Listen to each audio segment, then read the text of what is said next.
आप सभी को प्रभु यीशु मसीह के महान पवित्र नाम से जय मसीह की। आज हम जो सीखने जा रहे हैं परमेश्वर के पवित्र वचन से, उसका विषय है ऐ मेरे मन यहोवा को धन्य का। भजन संहिता 103 अध्याय का 1 से 5 तक। हे मेरे मन यहोवा को धन्य का, और जो कुछ मुझ में है उसके पवित्र नाम को धन्य कहे।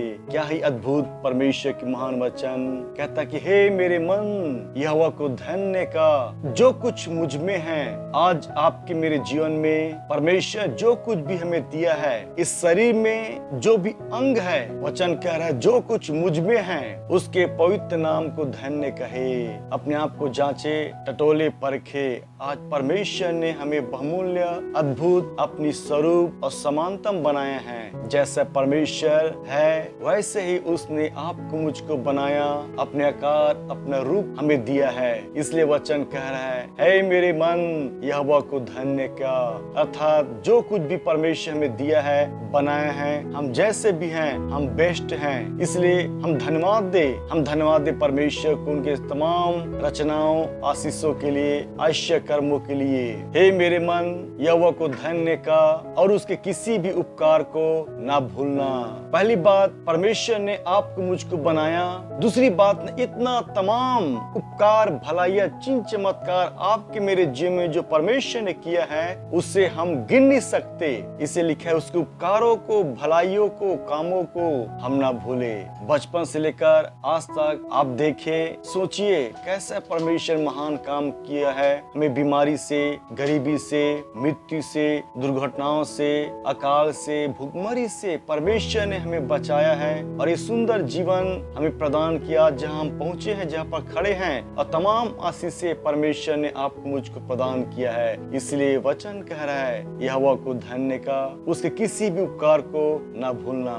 वही तो तेरे सब अधर्मों को क्षमा करता है और तेरे सब रोगों को चंगा करता है। संसार में ऐसा कोई व्यक्ति नहीं है, न था, न है, न होगा, जो इंसान के इतनी सी पाप को क्षमा कर सके। दुनिया में ऐसा कोई नहीं है। केवल एक जीवित परमेश्वर प्रभु यीशु मसीह है, जिसने आपके मेरे लिए अपने प्राण को दिया, लहू बहाया। हम पढ़ते बाइबल में, जब हम पापी थे तब ठीक समय पर प्रभु यीशु मसीह बलिदान हुआ। दुर्लभ है संसार में कोई व्यक्ति पापी के लिए अपना प्राण को दे। आज आप देख रहे चारों तरफ दुनिया में पापी, अपराधी का प्राण लेने पर आज दुनिया, समाज तुले हुए हैं। आज ऐसा कोई नहीं है जो आपके पाप को क्षमा कर सके, आपके अधर्मों को क्षमा कर सके, माफ कर सके, आपको जीवन प्रदान करे। किसी बारे में कुछ कमेंट कर दीजिए, कुछ बोलिए, तब देखिए फिर क्या होता है। दंगा फसाद, तोड़ फोड़, गाड़ियों में आग लगाना, लूटपाट, आज यही आपको देखने को, सुनने को मिलता है। लेकिन महान परमेश्वर जिसने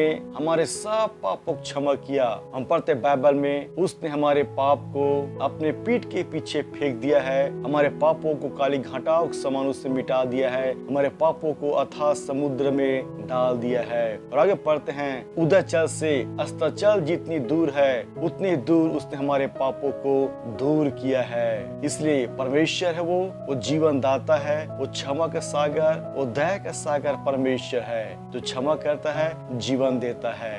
मारने से बड़ा बचाने वाला होता है। इसलिए यीशु मसीह कहा, मैं धर्मियों को नहीं बल्कि पापी को बचाने आया हूँ। वो जीवन दाता परमेश्वर है, जो हमें जीवन देता है, बचाता है। वही तो तेरे प्राण को नष्ट होने से बचा लेता है और तेरे सिर पर दया और करुणा का मुकुट बांधता है। क्या ही महान परमेश्वर, अद्भुत वचन। पापों को क्षमा किया, रोग को चंगा किया, ऊपर से परमेश्वर जो है हमारे सिरों पे दया, करुणा का मुकुट पहनाता है। दुनिया में ऐसा कोई नहीं है जो आपके पाप को क्षमा करे, आपको रोग को ठीक करे, ऊपर से आपको मुकुट दे।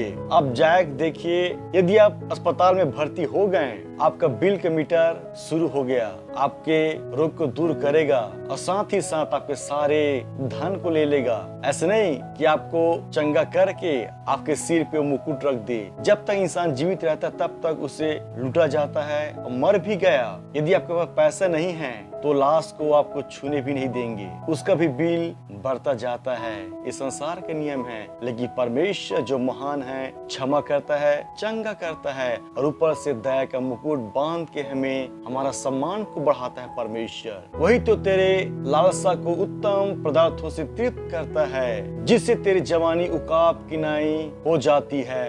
क्या ही महान परमेश्वर! God renew our strength and power. परमेश्वर हमें फिर से रिस्टोर करता है, जो कुछ हमने खोया है उससे दोबारा फिर परमेश्वर में प्रदान करता है। इसलिए मैंने पहले कहा, दुनिया में ऐसे कोई नहीं है। यदि आपने अपने हेल्थ को खो दिया, अपने धन को खो दिया, कोई भी ऐसा व्यक्ति नहीं है जो आपको वापस लौटा सके। केवल एकमात्र जीवित परमेश्वर जो हमारे हर एक खोई चीज को वापस करता है। इसलिए वचन कह रहा है, हे मेरे मन यहोवा को धन्य का, उसे किसी भी उपकार को ना भूलना। आज आप जिस पोजीशन पे हैं, जिस स्थिति में हैं, आज आप जो अच्छा खाते हैं, अच्छे से पहनते हैं, आज आपके पास सुंदर घर है, गाड़ी बंगला है, ये सब परमेश्वर की ओर से है। इसलिए प्यो उसके तमाम कामों को न भूलिए, धन्यवाद दीजिए। हम पढ़ते हैं बाइबल में, हर एक बात में हम प्रभु यीशु मसीह धन्यवाद करें, और पढ़ते हैं लिखा कुलुस्सियों में, तुम अत्यंत धन्यवादी बने रहो। ये परमेश्वर की महान इच्छा है, हम धन्यवाद दे और उसके पवित्र नाम को धन्य कहे। धन्यवाद देखने सुनने के लिए प्रभु आप सभी को बहुत आशीष दे।